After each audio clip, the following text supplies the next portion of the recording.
Hello everyone. Today we are going to learn depository institutions from chapter 3 of financial market and institution. Depository institution बुझ्नुभन्दा पहिले हामीले financial enterprises र non financial इन्टरप्राइजेसलाई बुझ्नु जरुरी हुन्छ र financial institution भनेको त्यो इन्स्टिट्युसन हो जसले पब्लिकबाट पैसा एक्सेप्ट गर्छ. It means financial enterprises is a company engage in the business of dealing with financial and monetary transactions such as deposit, loan, investment, etc.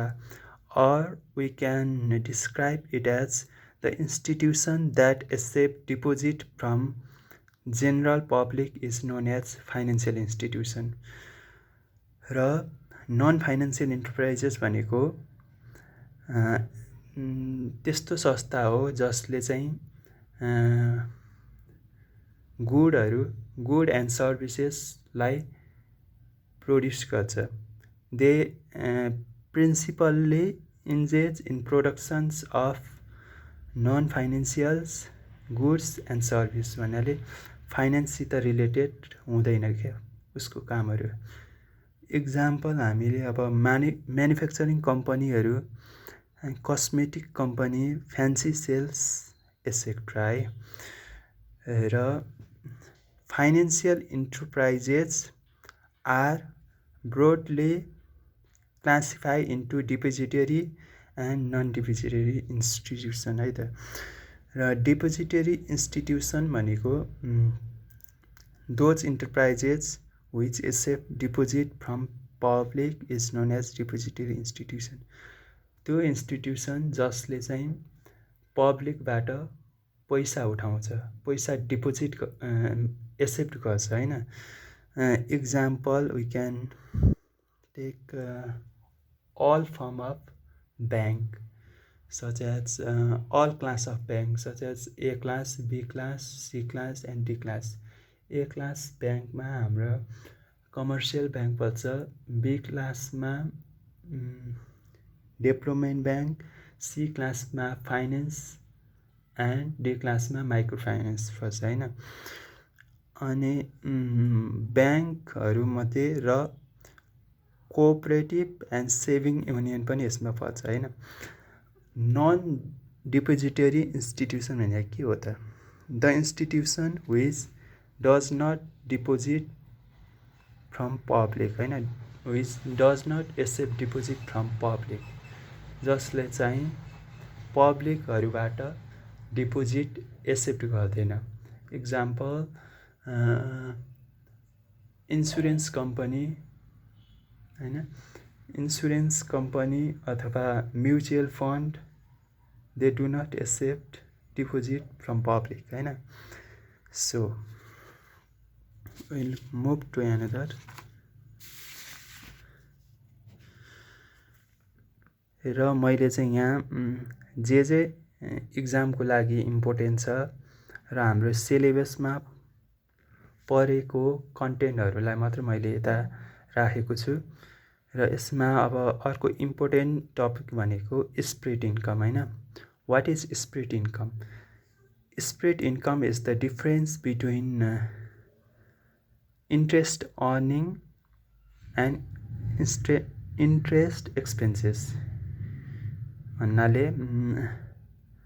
हामीले इन्भेस्ट गरेको, हामी अब कुनै ब्याङ्क भयौँ भने हामीले अरू कम्पनीहरूमा पनि इन्भेस्ट गरेको हुन्छ र त्यो इन्भेस्ट गरे अनुसार हामीले कति पाउँछौँ त हैन, रिटर्न कति पाउँछौँ त्यो माइनस अब पब्लिकबाट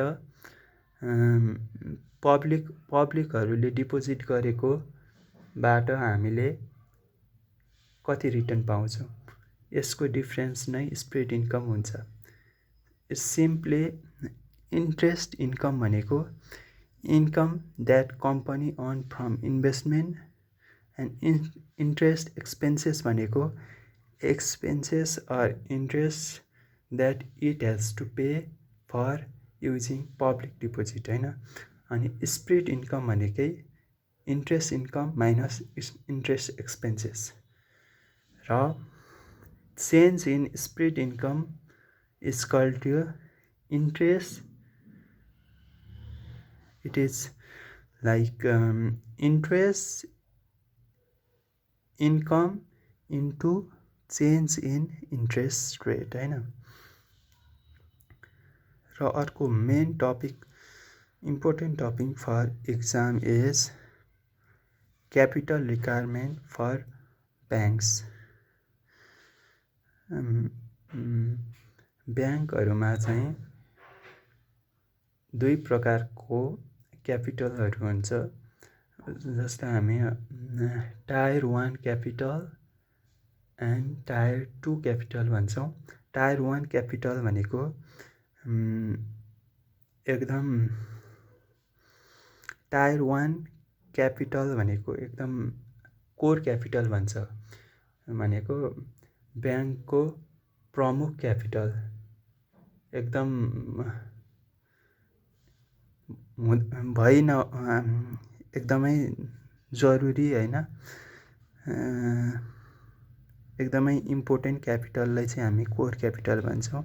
कोर क्यापिटलमा सेयर क्यापिटल अथवा पेड अप क्यापिटल पर्छ, सेयर प्रिमियम अनि रिटेन अर्निङ अनि जेनरल रिजर्भ, इरिडिमेबल प्रिफरेन्स सेयरहरू पर्दछ। र टायर 2 क्यापिटल अथवा सप्लिमेन्ट्री क्यापिटल भनेको चाहिँ loan loss reserve, cumulative and redeemable preference shares, hybrid capital, capital equity institutions होइन, institution notes and subordinates debts पर्दछ। र हामीले कोर क्यापिटल र सप्लिमेन्ट्री क्यापिटललाई एड गरेपछि टोटल क्यापिटल फन्ड निकाल्न सक्दछौँ। र मैले यता चाहिँ इक्जामको लागि एकदमै इम्पोर्टेन्ट फर्मुलाहरू पनि यहाँ लिस्ट गरेको छु। र क्रेडिट रिस्क वेटेड एक्सपोजर भनेको के हो त, कसरी निक्लिन्छ त, त्यो भनेको book value of company into risk it carries होइन, weightage of risk, we can simply call it as risk weightage exposure is equal to book value of a company into weightage of risk होइन। अनि यो credit risk weightage exposure भनेको पनि total risk weightage एक्सपोजरभित्रै पर्छ होइन। अनि total risk weightage exposure निकाल्ने हाम्रो फर्मुला भनेको यहाँ दिएको छ नि, credit risk weightage exposure, operational risk weightage exposure, market risk weightage exposure, supervisory adjustment under pillar 2, यो सबैलाई एड गरेपछि हाम्रो टोटल रिस्क वेटेज एक्सपोजर आउँछ। अथवा टोटल रिस्क वेटेज एक्सपोजर भनेको हामीलाई जे चाहिँ दिएको हुन्छ यी मध्ये त्यसलाई मात्र राख्दा पनि टोटल रिस्क वेटेज एक्सपोजर भन्न मिल्दछ। र हाम्रो अर्को इम्पोर्टेन्ट फर्मुला यसबाट कोर क्यापिटल रेसियो छ।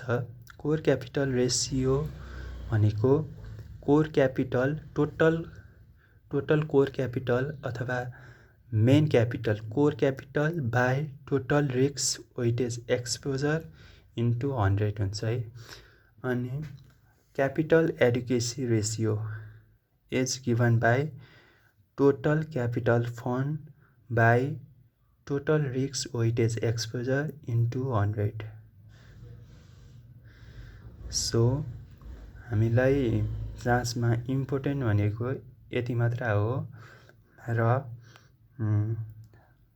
केही न्युमेरिकलहरू पनि यहीसित रिलेटेड केही न्युमेरिकलहरू पनि एक्जाममा आउँछ र त्यो चाहिँ हामी पछि गर्नेछौँ। अहिलेलाई यति नै, धन्यवाद।